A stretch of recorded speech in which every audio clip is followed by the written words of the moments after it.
ভারতের শিক্ষা ব্যবস্থা সংস্কার ও কেন্দ্রীয় শিক্ষামন্ত্রী ধর্মেন্দ্র প্রধানের পদত্যাগের দাবিতে ককরোচ জনতা পার্টির ব্যানারে দিল্লির যন্তর মন্তরে চলমান বিক্ষোভে যোগ দিতে পারেন পশ্চিমবঙ্গের সাবেক মুখ্যমন্ত্রী মমতা বন্দ্যোপাধ্যায়।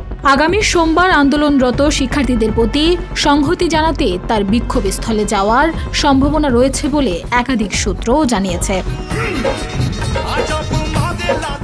দিল্লিতে চলমান এই বিক্ষোভ ইতিমধ্যে সাম্প্রতিক সময়ের অন্যতম বড় ছাত্র আন্দোলনে পরিণত হয়েছে। এ বিষয়ে তৃণমূলের এক জ্যেষ্ঠ নেতা নাম প্রকাশ না করার শর্তে জানান, সোমবার দিল্লিতে সিজেপির আন্দোলনে সরাসরি অংশ নেবেন মমতা বন্দ্যোপাধ্যায়। সংসদ ও পশ্চিমবঙ্গ বিধানসভায় সাম্প্রতিক কিছু রাজনৈতিক প্রতিকূলতার পর এই পদক্ষেপের মাধ্যমে তৃণমূল কংগ্রেস জাতীয় রাজনীতিতে তাদের অবস্থান আরও জোরালো করতে চায় বলে ধারণা করছেন বিশ্লেষকরা।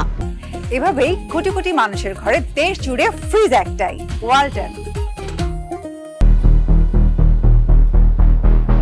সামাজিক যোগাযোগ মাধ্যম এক্সে দেওয়া এক বার্তায় মমতা বন্দ্যোপাধ্যায় বলেন, শুরু থেকেই আমি শিক্ষার্থীদের এবং তাদের আন্দোলনের পাশে দৃঢ়ভাবে দাঁড়িয়েছি। এই লড়াই শুধু নিট কেলেঙ্কারিতে ন্যায় বিচারের জন্য নয়, বরং দেশের প্রতিটি তরুণের ভবিষ্যৎ রক্ষার লড়াই।